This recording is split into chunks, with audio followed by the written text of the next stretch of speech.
on l'a dit quelques fois, c'est frustrant au niveau émotionnel, c'est difficile des fois de vivre dans ces moments d'incertitude-là. Par contre, si on se rappelle bien, nos entreprises en portefeuille sont peu impactées par des possibles tarifs.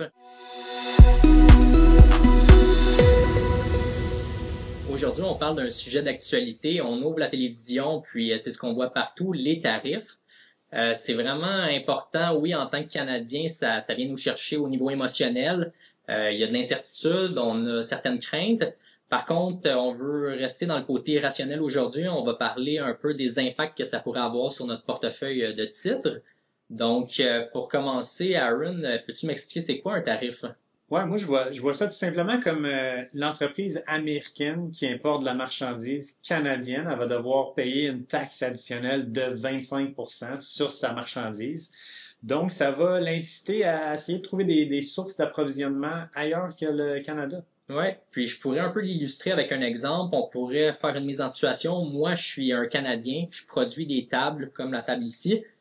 Puis Aaron, toi, tu es un revendeur de tables aux États-Unis. Donc, habituellement, je te vends ma table pour 100 $, tu me donnes 100 $, puis toi, tu vas voir un client américain, puis tu dis, OK, je te vends ma table 200 $, puis tu fais un 100 $ de profit. On arrive dans un contexte où il y a des tarifs de 25%. Je te vends encore la même table à 100 $, toi, tu me donnes un 100 $, mais en plus, tu dois payer 25 $ au gouvernement américain parce qu'il y a des tarifs douaniers. Puis après, tu as le choix. Tu décides comme, ah ben, je vais augmenter mon prix de 25 $ parce que je veux encore faire 100 $ de profit, ou je décide, je vais trouver un nouveau manufacturier américain qui va être en mesure de me faire la table à un prix plus bas que 125 $. Ou tout simplement, je dis, je continue à vendre ma table 200 $, puis ma marge bénéficiaire va diminuer. Du côté de nos entreprises, à nous, de quelle façon qui sont impactées? Alors, c'est ça la grosse question. C'est quoi l'impact? Et là, faut demeurer un peu rationnel puis penser en tant que gestionnaire de portefeuille. Il y a un large éventail de scénarios possibles qui va de il n'y a pas de tarif, tout est correct, jusqu'à il y a des tarifs puis il y a une récession au Canada. Mm-hmm. Et donc, en tant qu'analyste, il faut regarder, bon, c'est quoi le pire, puis si le pire arrive, c'est quoi l'impact sur nos entreprises. Donc, on a fait un exercice un peu comme durant le COVID, où est-ce qu'on a pris chacune de nos entreprises, puis on se disait, bon, ça serait quoi l'impact s'il y a des tarifs? Puis pour nos entreprises canadiennes, par exemple, ça serait quoi l'impact? Ultimement, nos entreprises canadiennes, ils exportent pas vraiment vers les États-Unis. Okay. Alors, l'impact serait assez négligeable, l'impact direct. Par contre, s'il y a une récession, donc si les tarifs créent une récession, il y aurait effectivement un impact sur toutes les entreprises canadiennes, même celles qu'on a en portefeuille. Mais la règle de base, quand on investit dans une entreprise, on s'assure qu'elle n'a pas trop de dettes puis qu'elle peut passer à travers des crises, des récessions, etc. Puis actuellement, lorsqu'on regarde notre portefeuille de titres canadiens, est-ce que c'est le cas? Est-ce que nos entreprises ont un bilan qui est en santé?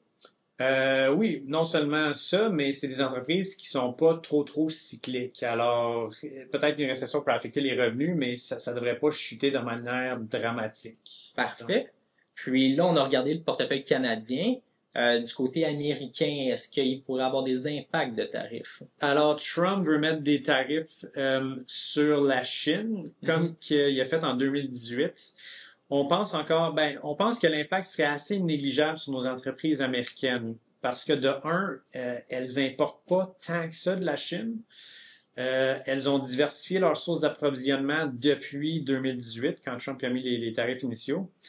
Et de deux, ce sont des entreprises qui peuvent probablement trouver un moyen de partager l'impact du tarif, soit avec leurs fournisseurs ou avec en rehaussant les prix aux clients. Puis, je me trompe pas quand je dis qu'on a certaines entreprises qui sont américaines, ils vont importer une partie de leur production, par exemple de la Chine, mais ils ont des compétiteurs aussi américains, puis eux aussi vont s'approvisionner en Chine. Donc, si je comprends bien, l'effet est le même pour les deux entreprises. Il n'y a pas un gagnant et un perdant, c'est plutôt deux perdants.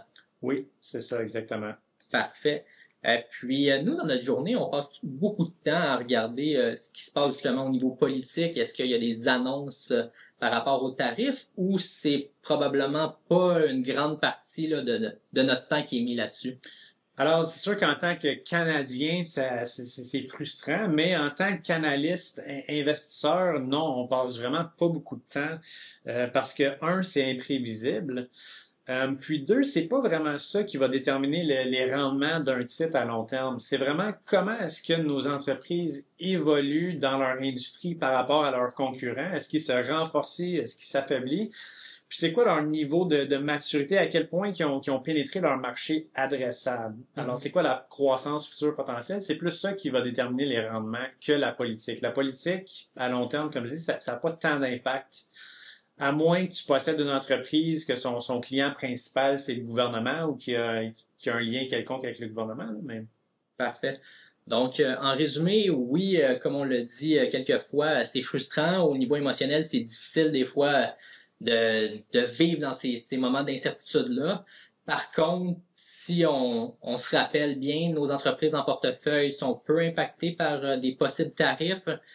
S'il y en a, les bilans sont sains.